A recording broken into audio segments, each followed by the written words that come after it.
Top 5 Best 5.1 Receiver. Number 5. Onkyo TX-SR393.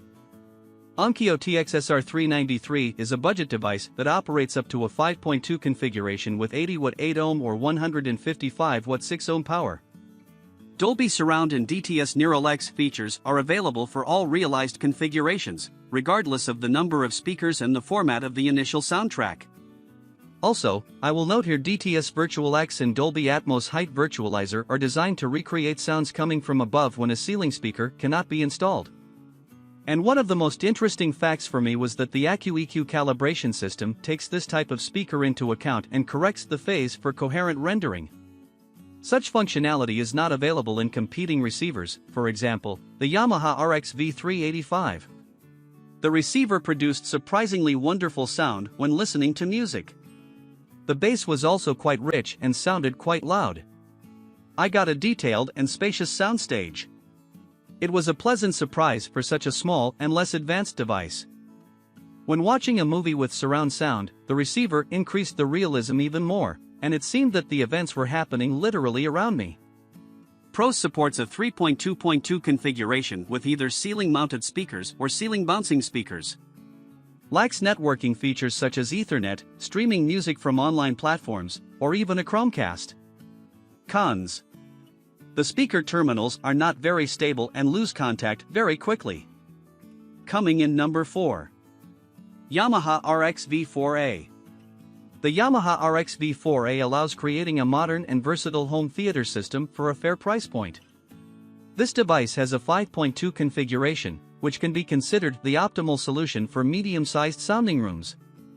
With a rated output power of 80W 6 ohm, the Yamaha RX-V4A can effectively work with floor-standing speakers. The video path of this receiver is a pleasant surprise.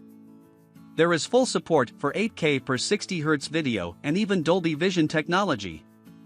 However, only one HDMI 2.1 port. Although where else can you find a budget receiver with 8K HDMI? I started by listening to music, exploring different modes.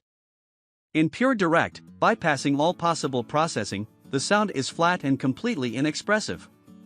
When I switch to enhanced mode, the receiver only emphasizes the bass. However, the Neo 6 mode is most interesting because it effectively distributes music to all speakers without changing timbres or placing the center too far ahead of the soundstage.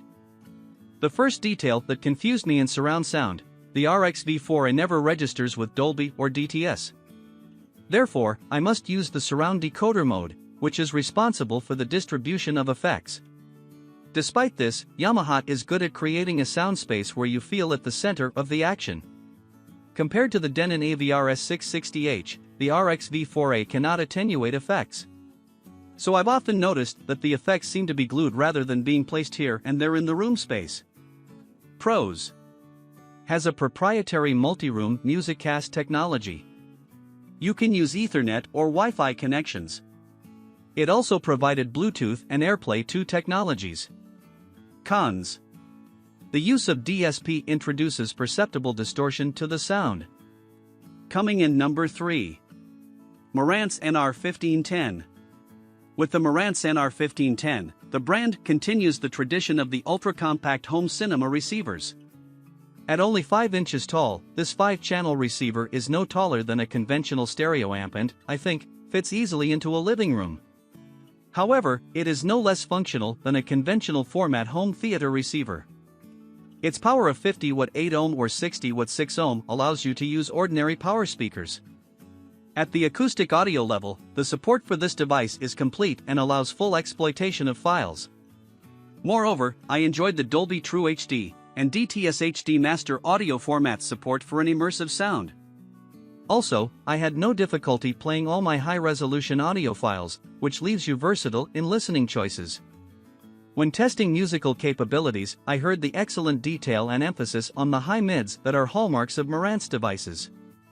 As for me, the sound is warm and soft, reminiscent of tube. As the heart of home theater, the NR is excellent at reproducing sound effects that seamlessly transition from one speaker to the next. I was able to hear the dialogues in the film.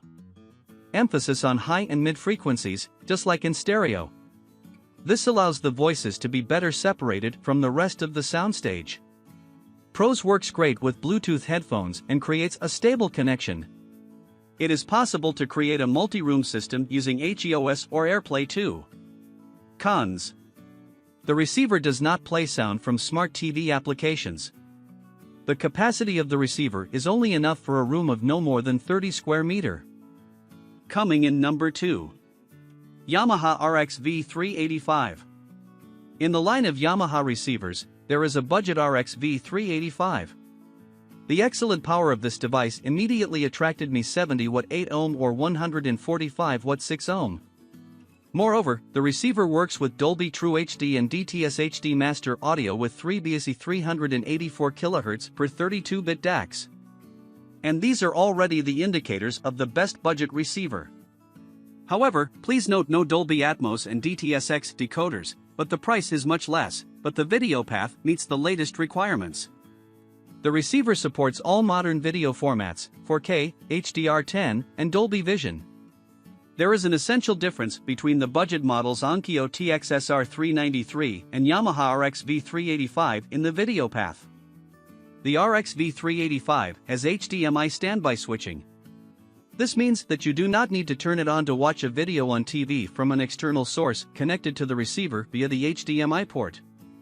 And now I want to move on to sound. It is traditionally detailed, large-scale, clean. It provided a wide sound stage thanks to the improved sound return channel. And besides, the firmware contains many presets for movies and music that are found on more expensive Yamaha receivers. For manual tuning, you are provided with a 7-band equalizer with separate treble and bass controls. And what I especially liked was the separately implemented settings for the subwoofer and 3D sound for a 2-speaker system. This allowed me the maximum flexibility to adjust the sound of the system. Pros. Can control the frequency ranges due to the biamp connection function. There is Bluetooth, which works with the compressed audio enhancer function. Cons. Does not work with long HDMI cables. The signal is not strong enough. Gets very hot even when listening to music in stereo. Coming in number 1. Denon AVR-S660H. The Denon AVR-S660H offers everything most I, as a user, need.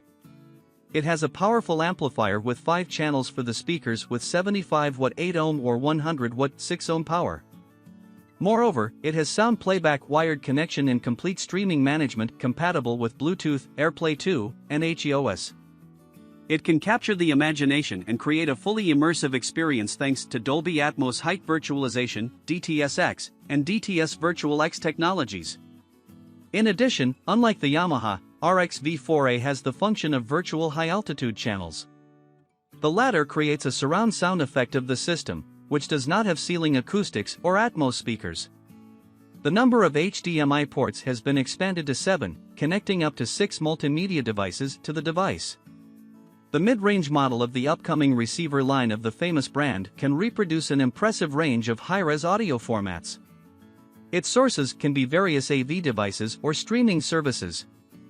The AVR-S660H develops a beautiful ambience with consistent surround sound movements but also precise and realistic side effects. However, I have the authority to note that it is necessary to select your audio mode properly, and then it sounds fantastic. The Dolby Pro Logic 2 and DTS Neo present here have had their day. I was pleased with the work of the virtual mode when applied to Dolby and DTS decoding. It is less interesting from stereo sources with a bit too pronounced mid-range. It is then preferable to use the multi-channel mode, more loyal to the original signal, to lower the level of the surround effects, which is too high after calibration. Pros allows complete voice control. HEOS allows to creation a multi-room system via connecting up to 4 wireless speakers. The on-screen interface is intuitive and easy to set up. Cons. When listening to stereo sound, artifacts appear at a volume higher than average.